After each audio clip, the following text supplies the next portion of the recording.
Hello, everyone. From the outset, our government has worked closely with the provinces and territories to support Canadians during the pandemic. Fighting COVID-19 has always been a Team Canada effort, and it continues to be as we move into the recovery phase. We've been working with our provincial and territorial partners to outline what needs to be done over the next 6 to 8 months to safely restart our economy. And today, I have some good news to share. Our government will invest over $19 billion to ensure the provinces and territories have the support they need to protect the health of Canadians, help people get back to work safely, and prepare for a potential second wave. As part of this agreement, we've outlined 7 priority areas on which to focus our efforts, like increased testing and contact tracing, securing more personal protective equipment, and more support for the most vulnerable, including for seniors in long-term care facilities and nursing homes. But COVID-19 isn't just a health crisis, it's an economic crisis, too. So when we talk about the recovery phase, it's not just about making sure we can detect, control, and prevent future outbreaks. It's also about helping people, businesses, and entire communities adjust to our new normal, because until we find a vaccine, the daily threat of COVID-19 will not disappear. In addition to buying more PPE so workers can follow public health guidelines at the office, we also have to make sure that people can get to work safely, that children are looked after, and that those who can't find work right away are supported. So, making sure there are enough safe childcare spaces available, or supporting people who don't have paid sick leave. Those must be top priorities, too. This agreement also includes more support for municipalities. Our towns and cities have been at the forefront of responding to COVID-19. Cities must remain up and running if our economy is to eventually get back up and running. If cities aren't equipped for a safe restart, people will not be safe. That's why today's agreement provides municipalities with funding to cover operational costs. We're also going to give more support to transit, specifically. If we want people to participate in the economy, they need to be able to get to work safely. No one should have to turn down a job because they don't want to risk their health during a crowded commute. Investments in municipalities and in transit will be shared evenly between the federal and provincial governments. As we prepare our economic recovery, all orders of government know we have to keep working together to keep people safe. On that note, I want to thank Deputy Prime Minister Freeland, the premiers, and officials who have worked hard to support Canadians and lay the groundwork for our economic recovery with this agreement. Au cours des dernières semaines, on a travaillé avec les gouvernements des provinces et des territoires pour déterminer ce qu'on doit faire au cours des 6 à 8 prochains mois pour relancer l'économie de façon sécuritaire. Et aujourd'hui, j'ai des bonnes nouvelles à annoncer. Notre gouvernement va investir plus de 19 milliards de dollars pour que les provinces et les territoires disposent des ressources nécessaires pour protéger la santé des Canadiens, aider les gens à retourner au travail et se préparer pour une potentielle deuxième vague. Dans le cadre de cet accord, on a établi 7 domaines prioritaires dans lesquels on doit concentrer nos efforts.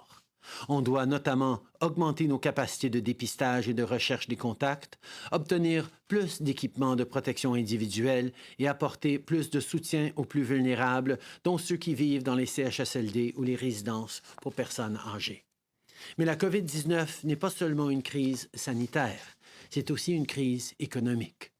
Pour passer à travers, on ne doit pas seulement améliorer notre capacité à détecter, guérir et prévenir la COVID-19, on doit aussi aider les gens, les entreprises et les communautés au complet à s'adapter à notre nouvelle réalité parce que la menace de la COVID-19 sera toujours présente tant et aussi longtemps qu'on n'aura pas de vaccin. Ce n'est pas assez d'acheter plus d'équipements de protection individuelle pour que les gens puissent respecter les consignes de santé publique au travail. On doit aussi faire en sorte que les gens puissent se rendre au travail de façon sécuritaire, que leurs enfants soient pris en charge et que ceux qui ne peuvent pas trouver de travail immédiatement reçoivent du soutien. Donc, s'assurer qu'il y a assez de place dans les garderies ou soutenir les travailleurs qui n'ont pas de congé de maladie payé, ça aussi doit faire partie de nos priorités. L'accord conclu aujourd'hui comprend aussi plus de soutien pour les municipalités. Nos villes sont aux premières lignes du combat contre la COVID-19 depuis le début. Pour rouvrir l'économie de façon sécuritaire, nos villes doivent avoir les outils et les ressources nécessaires pour se préparer. Sinon, on risque la santé des gens. L'accord prévoit donc plus de soutien pour aider les municipalités avec les coûts opérationnels. On va aussi réaliser des investissements dans le transport en commun parce que personne ne devrait avoir à refuser une job parce qu'on ne veut pas risquer notre santé à chaque matin. Les investissements, autant dans les municipalités que dans le transport, seront partagés de façon équitable entre le fédéral et le provincial. Tous les ordres de gouvernement vont continuer de travailler ensemble pour préparer et assurer la reprise de l'économie. Les Canadiens peuvent compter sur nous. I want to close this press conference with some news regarding the Canada-US border. Once again, Canada and the United States have agreed to extend the current border measures by 1 month until August 21st. And we're going to keep working closely with our American neighbors to keep people safe on both sides of the border. Je veux terminer aujourd'hui avec des nouvelles concernant la frontière canado-américaine. Je peux maintenant confirmer que le Canada et les États-Unis se sont entendus pour prolonger les mesures frontalières qui sont déjà en place d'1 mois jusqu'au 21 août. Demain, le ministre Morneau va annoncer plus de détails au sujet de la subvention salariale d'urgence. On va aussi avoir plus à dire sur la façon dont on compte soutenir davantage les personnes en situation de handicap. Nous avons déjà partagé le projet de loi avec les partis de l'opposition, donc on va avoir plus de nouvelles là-dessus demain. Encore une fois, merci d'avoir été des nôtres. Je passe maintenant la parole à la vice-première ministre Freeland. Merci, Monsieur le Premier Ministre. So today is a great day for Canada, and I am really, really happy to be here to talk with you about it. From the start, a Team Canada response to the COVID-19 pandemic has not only been desirable, it has been absolutely essential. Our shared public health goal has been to save the lives of Canadians, to protect the health of Canadians, and to prevent our healthcare system from being overwhelmed. Our shared economic goal has been to ensure that no Canadian goes hungry or is made homeless because of the economic slowdown inevitably caused by the healthcare measures we have taken in response to this global pandemic. To those first two priorities, today we add a third, the safe restart of our country's economy, so that families in every part of Canada can get back on their feet in a way that is safe and sustainable for the long term. And that is why I am so thrilled that we're able to talk to you today about the Safe Restart Agreement that the federal government has reached with the provinces and territories. L'accord d'aujourd'hui aide les provinces et territoires avec des milliards de dollars en soutien aux villes et aux municipalités. Nous savons que si les villes ne sont pas équipées pour une relance sécuritaire, le Canada ne le sera pas non plus. Les coûts associés avec une augmentation des tests de dépistage, du traçage des contacts et de la collecte des données de santé publique. Les demandes importantes sur les systèmes de santé des provinces et territoires, y compris les défis concernant la santé mentale, l'abus de substances et l'itinérance. L'approvisionnement d'équipements de protection individuelle pour les travailleurs de santé publique et tout autre travailleur essentiel. Un support additionnel pour les personnes dans les établissements de soins de longue durée, pour ceux qui ont besoin des soins à domicile et de soins palliatifs. Des places additionnels dans les garderies et une réponse pour ceux qui ont des besoins uniques en raison de la pandémie, particulièrement les femmes. L'établissement des congés de maladie, où il n'y en a pas encore, pour que tous les travailleurs puissent prendre jusqu'à 10 jours de congé s'ils en ont besoin. So this is what today's agreement with the provinces and territories will do. Critically, it will provide billions of dollars in support for our towns and cities. We know that if our cities are not equipped for a safe restart, including when it comes to transit, Canada won't be either. It will support the costs of increasing our testing capacity, contact tracing, and gathering public health data. It will support the significant demands on provincial and territorial healthcare systems, including, critically, support for mental health, substance abuse, and homelessness. This agreement will help our country buy enough PPE for healthcare workers and other essential workers, and critically, be ready in the event of a second wave. We will have added support for people in long-term care homes, home care, and palliative care. This agreement will address the reduced availability of childcare spaces and the unique needs stemming from the pandemic, particularly for women and mothers. And it will establish sick leave where it is not already available across our country so that every worker can take up to 6 days of sick leave if they need it and protect their health and the health of the people around them. We know that the COVID-19 pandemic has profoundly disrupted our society and our economy, and it will continue to do so in ways we cannot yet predict. We know one thing, though. We can only meet this huge challenge effectively if we work together as Team Canada, if we set aside our partisan divisions and we all come together to get our country through this. And that is what we have done with the Safe Restart Agreement that we concluded today. I'd like to thank all of the premiers of the provinces and territories and mayors across our country for getting this across the finish line. Thank you. Thank you, Deputy Prime Minister.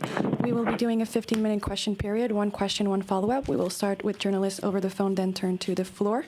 Opérateur, c'est à vous. Thank you. Merci. First question, Charlie Pinkerton, iPolitics. Line open. Good afternoon, Prime Minister. On May 12th, the National Research Council announced a partnership with the Chinese pharmaceutical company CanSino Biologics to start human trials in Canada for its COVID-19 vaccine. A couple days later, Health Canada gave the company the necessary approval to begin testing. This vaccine has not arrived in the hands of Canadian researchers yet because it's still awaiting approval by China's customs. Do you believe this is yet another pressure tactic against Canada in the ongoing political feud between the countries? And what is your government doing to ensure China's customs quickly approves this shipment? This particular approach is one that has worked well in the past. This partnership actually created significant measures against Ebola a number of years ago. And as we're looking at developing a vaccine, we're investing in many different approaches to try and get to figure out where that vaccine will come from. Canada has some of the top researchers in the world working here in Canada and in partnership with partners around the world. We're trying to follow all the different paths we can to ensure that when a vaccine is developed, Canada will be part of it or will have access to it. We're obviously continuing to work with the Chinese government to ensure that this work can continue in an uninterrupted fashion. Following up. All right, and about the same actual company, CanSino, it's recently been reported that they're in talks with countries that include Russia to begin similar trials that were supposed to begin here in Canada more than a month ago. Would your government reassess its partnership with this company if it strikes an agreement with a country that Canada's intelligence agency just revealed was trying to steal Canada's own vaccine research? I think we're in a situation right now where the entire world is working very hard together as much as possible to develop a vaccine to put an end to this global pandemic. We recognize that we don't know which collaboration, which country or which area is going to develop that vaccine. So we're working with partners around the world. We will ensure every step of the way, as we've highlighted, to protect Canadian intellectual property and to protect the hard work of our researchers and ensure that we're doing everything right. But at the same time, we recognize the need for global collaboration in order to get through this global pandemic, and we will get that balance right. Okay. Nous reconnaissons à quel point c'est important de développer des solutions à travers le monde pour trouver ce vaccin. On ne sait pas qui va découvrir le vaccin, donc de participer dans différentes initiatives. Ça va être important pour assurer que le Canada puisse bénéficier d'un vaccin éventuel quand il sera trouvé. En même temps, nous allons toujours veiller à protéger la propriété intellectuelle canadienne et empêcher, dans la mesure du possible, l'espionnage par d'autres pays. Mais nous allons toujours chercher à trouver le juste équilibre entre la protection de la propriété intellectuelle et la participation dans des initiatives qui pourront directement bénéficier le Canada et le monde. Merci, Monsieur le Premier ministre. Première question dans la salle. TV News. Are you willing to testify at a parliamentary committee about the WE contract? I'm looking forward to speaking next week at Parliament. I know there'll be a range of questions from opposition parties. I'm happy to take questions now. As I said, we've received an invitation to testify at committee, and the House leadership team is looking at that. Okay. Comme j'ai dit, je suis toujours ouvert à répondre à des questions des Canadiens, des parlementaires et des médias sur toutes sortes de sujets. Mon équipe a reçu une invitation pour le comité. On est en train de regarder attentivement cette invitation. And as a follow-up, Ms. Freeland, did the Prime Minister inform you of his family's personal ties to WE? And Prime Minister, if you didn't inform Ms. Freeland of that, what does that say that you didn't inform your Deputy Prime Minister about a core personal relationship with a contract of around nearly $1 billion? Thank you for the question, Mackenzie, and it's nice to see you. As the Prime Minister has said, I think all of us, everyone in our government, everyone in the cabinet, bears responsibility for this situation. And I'd like to say, speaking for myself, that I accept that responsibility and I very much regret what has happened. And I'd like to say to Canadians, I'm really sorry. We have so many huge issues facing our country. Clearly, our government made a mistake. And I want to say to people, we're going to learn from it. In terms of how the situation was discussed, I think all Canadians knew that the Prime Minister and his family had been involved with WE. I think there are very, very many Canadians across the country who have had connections with WE, whether it's school children in elementary schools across the country or lots of other Canadians. When it comes to the specific financial connections, the Prime Minister has been very clear with Canadians that he apologizes and regrets how the situation developed. Thank you. We'll now go to a question over the phone. Opérateur? Okay. And I'm glad to have the chance to repeat myself in French because I would like to add, to be very clear, the Prime Minister has my complete confidence. It is a privilege for me to serve in his cabinet and to serve Canadians. Concernant la situation autour d'organisation de WE, je voudrais commencer en disant que je suis vraiment désolée. Je suis absolument consciente qu'en tant qu'une ministre de notre cabinet, en tant que la vice-première ministre de notre pays, je dois prendre responsabilité pour cette situation. Je regrette la situation absolument et je veux m'excuser avant tout les Canadiens pour ce qu'on a fait. Merci. Et peut-être répéter en français que le Premier ministre a souligné qu'il regrette aussi la situation. Et je veux dire aussi que le Premier ministre a ma confiance absolue et que c'est un privilège pour moi de travailler avec lui et de travailler dans notre cabinet. Merci. Comme j'ai dit lundi, je regrette profondément cette situation. J'aurais dû me retirer des discussions concernant l'organisme uni. Je ne l'ai pas fait et à cause de ça, on a plus de défis à pouvoir livrer des opportunités pour des jeunes, ce qui a été une priorité pour moi pendant toute ma carrière et mais bien avant mon implication politique. My entire life, I've been focused on trying to create opportunities for young people, opportunities for kids to get involved. This is something that I believe in deeply. And as I said Monday, I deeply regret that I didn't recuse myself from discussions on this because it has made it more difficult for the government to ensure that young people can contribute to their communities right across the country during this time of pandemic. Thank you, Prime Minister. We'll now go over the phone. Opérateur, c'est à vous. Thank you. Merci. Prochaine question. Marie Vastel, Le Devoir. À vous. Oui, bonjour, M. Trudeau. J'aimerais revenir sur l'annonce avec les provinces que vous venez d'annoncer, l'annonce que vous avez annoncée.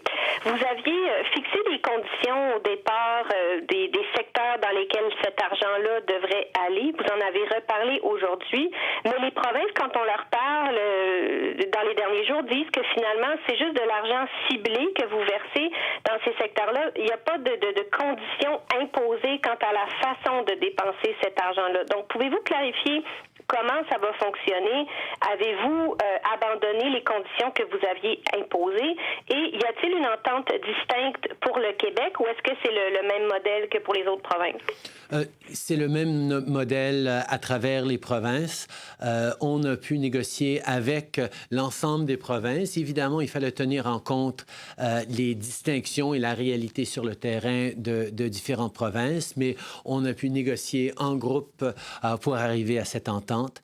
Et effectivement, comme vous dites, Marie, c'était très important pour nous d'assurer que l'argent ciblé pour les garderies en sécurité allait justement aux garderies en sécurité, que l'argent envoyé pour les personnes vulnérables, que l'argent envoyé pour l'équipement de protection individuelle soit dépensé là-dessus. Et on a su arriver à un accord où, effectivement, cette flexibilité n'existe pas de transférer d'une zone à l'autre. Les provinces se sont mis d'accord pour investir dans les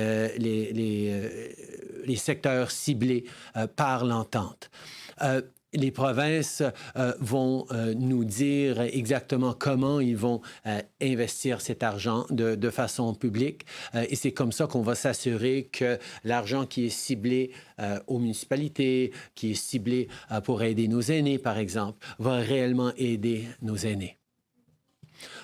One of the things that was really important throughout is that we keep negotiating all together. We obviously understood that different provinces were facing different realities, and therefore there needed to be a certain amount of flexibility within the sectors or the buckets that we were laying out. But it was also extremely important that all these different elements, these 7 different areas for a restart, were each extremely important, and the provinces couldn't take money from one bucket and put it in another one that is more of a priority for them. So we managed to get to an agreement where the money that is designated for safe childcare spaces, for example, the money that is designated for PPE, the money that is designated for testing and contact tracing actually will get spent in those areas. There are areas like support for vulnerable people where we will expect the provinces to declare publicly what exactly they intend to do in terms of support for the vulnerable peoples. And that for us is a way of ensuring that Canadians who need help through this restart will get it from this historic agreement with the provinces. Chrystia? Marie, je veux juste ajouter que vous avez parlé de l'effort du fédéral d'imposer les conditions sur les provinces. Ce n'est pas exact, ce n'était pas la situation. Je pense qu'on doit commencer avec l'idée que nous avons, les provinces, les territoires, les villes, le fédéral, nous avons tous une but commune. Et le but commun, c'est de protéger la santé des Canadiens et d'assurer une relance sûre. C'est vraiment un effort en commun.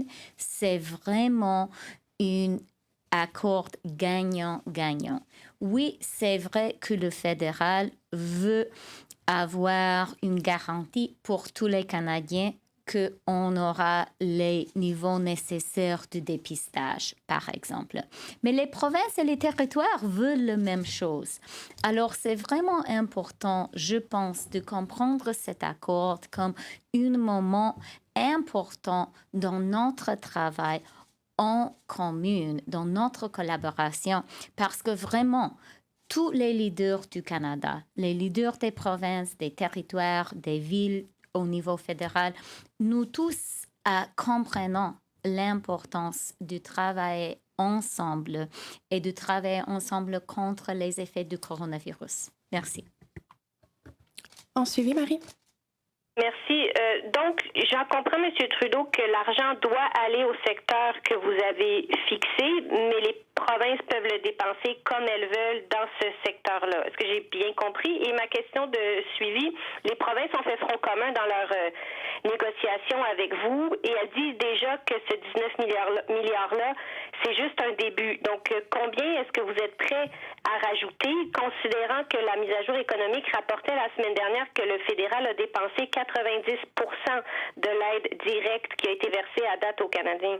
D'abord, je pense qu'une chose qu'on voit à travers le monde, c'est que les pays où la gestion et de la crise sanitaire et de la crise économique, là où ça va mieux, c'est là où les différents paliers de gouvernement ont pu travailler main dans la main de concert pour protéger leurs citoyens. Et c'est exactement ce qu'on a pu démontrer aujourd'hui, qu'on a pu travailler ensemble sur des préoccupations que nous avions tous pour protéger nos citoyens et pour relancer l'économie. Alors, oui, on a ciblé les différents secteurs dans lesquels les provinces vont devoir dépenser, mais ce sera à eux d'expliquer et de dire, selon les critères qu'on a établis, comment ils vont dépenser cet argent-là pour que les citoyens sachent qu'on est là pour les aider tous ensemble. Par rapport au travail qu'on va continuer à faire ensemble, nous reconnaissons qu'on est dans un moment historique. On avait besoin de ces 19 milliards de dollars pour aider avec la situation actuelle pour les prochains mois. Mais évidemment, s'il y a une reprise avec une deuxième vague, s'il y a d'autres défis, on va continuer d'être là pour travailler avec les provinces et territoires. Merci. On va prendre une dernière question dans la salle. Last question on the floor. Hi, Prime Minister. David Cochran from CBC News. I don't know if I get a follow-up, so I'm going to double barrel this. This is a 6 to 8 month agreement. The money will be done by then, but the virus may not. So is there provision for a rollover and extension, or does that require a whole separate set of negotiations? And on the we issue, I want to get clarity to your answer to Mackenzie earlier. Are you considering the option of testifying at finance? And because this involves you and people close to you, would you consider a full cabinet waiver or a partial cabinet waiver, like with SNC-Lavalin, so people can get more answers that might be available through normal means?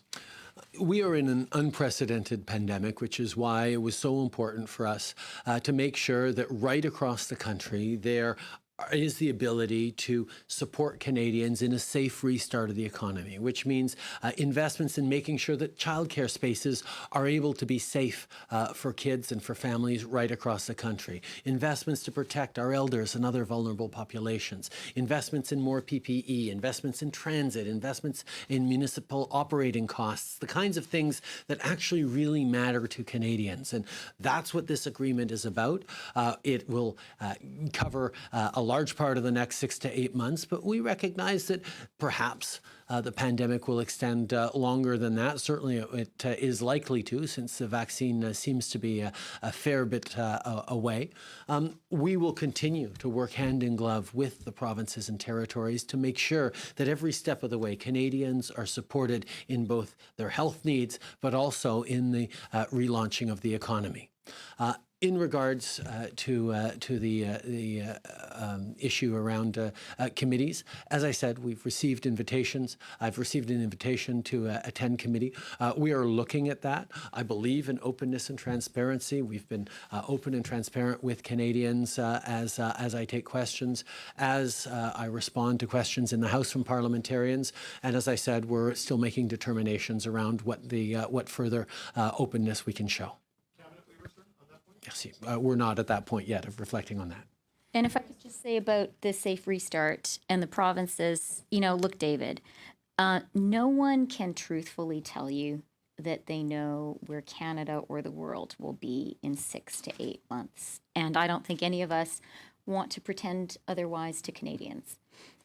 We are going to continue working with the provinces and territories. We're going to continue working with the municipalities. We're getting pretty good at it.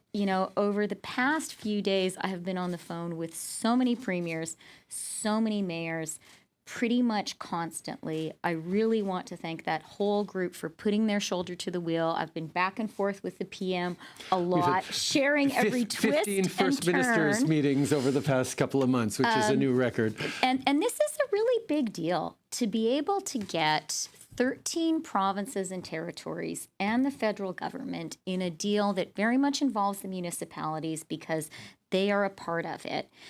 Across, it's not just in one sector, it's not just in one area, across a whole number of different ministries. To do this kind of a multi-part deal really shows that Canadians across the country, across different political parties, have understood we need to work together. And I hope that Canadians, as we all work in our own lives to restart the economy, to live with coronavirus, can take some comfort and gain some confidence from knowing that at the political level, at all political levels, we're working together because we know how important that is. Dernière question de développement. Hi, Prime Minister. Chrystia with Global News. Air Canada sent a letter yesterday urging the federal government to ease travel restrictions and quarantine requirements for international travelers. Is this something that your government is considering? Our priority is the safety of Canadians. I understand how difficult it is to see these travel restrictions in place, but Canadians understand that keeping our cities, our municipalities, our elders, our frontline workers safe by preventing international travel is a continued thing we need to do. We will be continuing to keep Canadians safe by limiting international travel. Nous savons que la priorité maintenant, même si c'est difficile pour certains secteurs ou certaines personnes, c'est de garder les gens en sécurité. Et ça veut dire de continuer à restreindre les déplacements internationaux. Je vous remercie beaucoup, Monsieur le Premier ministre. C'est ce qui met fin à la conférence de presse d'aujourd'hui.